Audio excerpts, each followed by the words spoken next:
Pemirsa, Bupati Tabanan Niputu Eka Wriastuti melantik I Gusti Putu Swardika sebagai perbekal Desa Pupuan Sawah Kecamatan Slemadeg dalam upacara pengambilan sumpah, pelantikan dan serah terima jabatan perbekal Pupuan Sawah.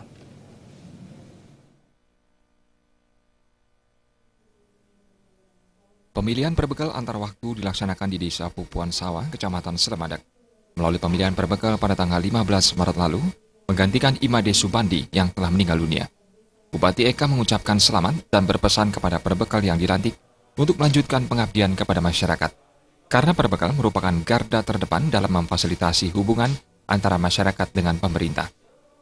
Orang nomor satu di Tabanan tersebut berharap perbekal yang baru dilantik dalam melaksanakan swadharmanya agar melakukan koordinasi dan komunikasi dengan lembaga-lembaga terkait yang ada di desa, baik dalam proses perencanaan, pelaksanaan, dan pengawasan pembangunan.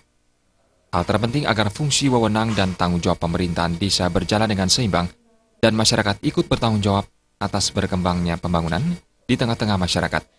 Perbekal juga diminta mampu meminimalisir permasalahan di desa mengingat berbagai potensi yang dimiliki Tabanan, baik sumber daya alam maupun sumber daya manusianya. Mensinkronkan koordinasi dan komunikasi sehingga permasalahan yang ada dapat diselesaikan. Siapa lagi yang dapat menjaga Tabanan agar sejahtera, aman dan berprestasi dapat diwujudkan bersama. Pelantikan dan pengambilan sumpah perbekal juga dirangkaikan dengan pelantikan Ketua Tim Penggerak PKK Desa. Tim Penggerak PKK tidak hanya sebagai pendamping suami di dalam menjalankan tugasnya, tetapi juga ikut membina masyarakat desa, terutama ibu dan anak, menuju masyarakat yang sehat, cerdas, dan sejahtera. Humas Tabanan melaporkan.